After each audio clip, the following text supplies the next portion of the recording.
tell me you're too sick to do this work any longer, because we see a lot of sick people turn things around, and that's not to be demeaning in any way. I'm just saying that possibility is right around the corner. So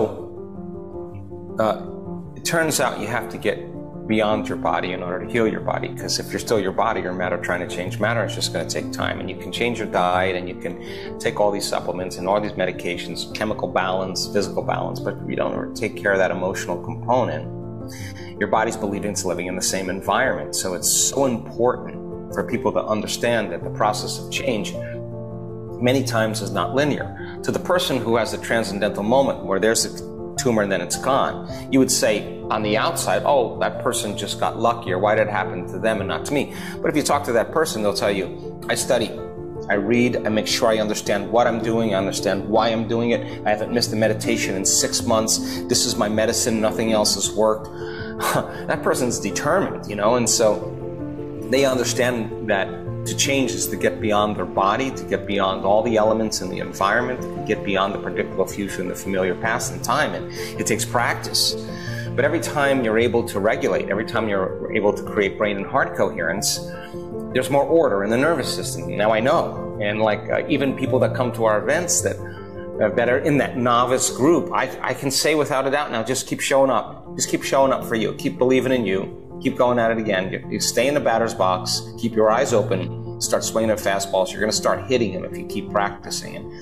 And so a person who deals with a lot of pain, if they keep at it and they keep following the formula that we teach and if they just follow that formula, they'll have their moment where they actually forget about their pain, and that becomes what they want more of, right? And you start lowering the volume to the pain, and you're moving the body out of the past into the present moment. And God, we've had so many people that had some pretty brutal pasts with abuse, all kinds of abuse, that were suicidal, had a lot of health conditions.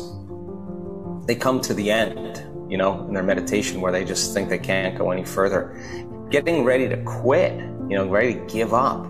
But they think about all the times they showed up for themselves, you know, and they just go, I gotta go one more time, and they go again, and like a blanket is lifted off them. They see their entire past. They don't want to change a thing in their past because it got them to this moment where they feel so whole again. And they look at their betrayers, and they look at their adversity, and they bless it, because and with compassion and love, they understand that they're seeing it from a greater level of consciousness. And that's the moment you see the instantaneous change. I mean, instantaneous change in their health, and instantaneous change in their life, and instantaneous change in their attitude as well. So I would say you got to keep going. You just got to keep showing up. I think, you know, one of the most important things is it's so much easier to forget this information than to remember it. Even me, you know, I have to say to myself, okay, Joe Dispenza, what do you know? And take a moment and just set down my cell phone and disconnect from everything and really have a thought, like, and keep reconstructing the model in my mind. It's so important to do that, because if we understand the what and the why, and the how gets easier, then we assign more meaning and more belief and more intention behind it.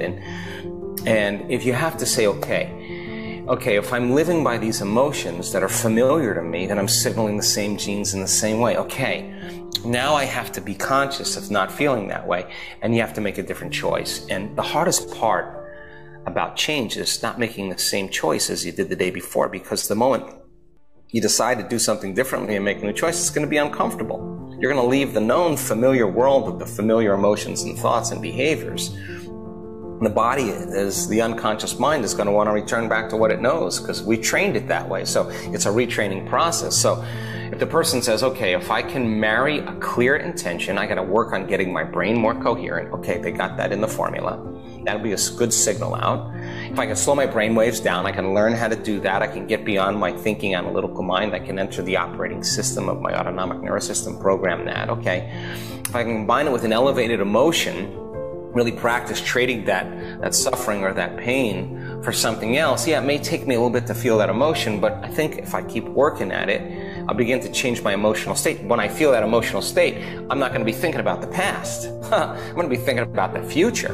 So the thought and the feeling the stimulus and response, the image and the emotion, is conditioning the body emotionally into the future. So the person says, okay, he said, or I read, or someone else said, the environment signals the gene. Okay, let me write that down. Environment signals the gene. Okay, I gotta remember that. The end product of an experience in the environment is the emotion. Okay, if I'm feeling gratitude, and gratitude's emotional signature means I've just received something favorable or something wonderful just happened to me. If I can feel the emotion of gratitude before the event occurs, then my body would be so objective that it's living in that future. I would begin to change my gene expression. And the stronger the emotion I feel, the more I'm going to pay attention to the picture in my mind, and I'm going to be remembering my future. My brain and body are going to look like the event has already occurred before it happened.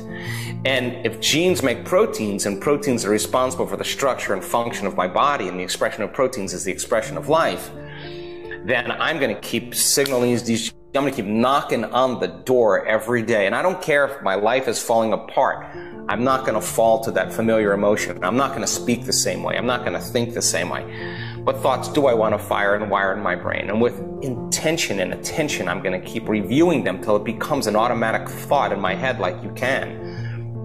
How am I going to be today? How am I going to be with my family? How am I going to be in traffic? How am I going to be with my coworkers? How am I going to be when I'm alone? And you start rehearsing who you're going to be.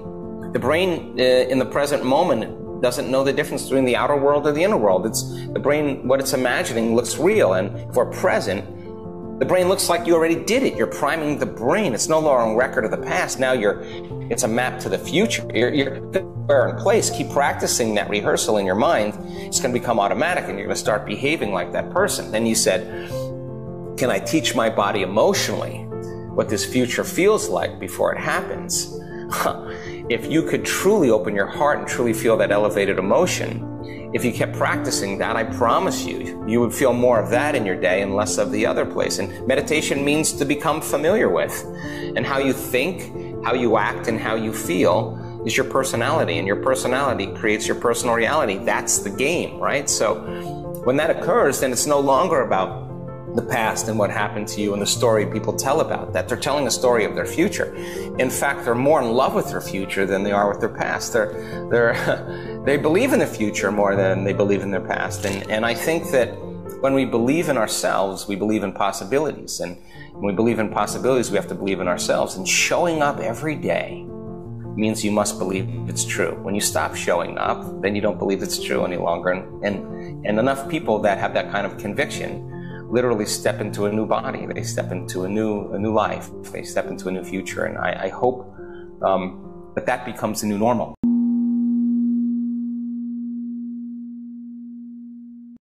Strengthening the immune system. A very effective mudra to stabilize your health. Hold the mudra up to 6 times a day for 5 minutes. Right hand, bring thumb and ring finger together. Index finger on First Lady's joint.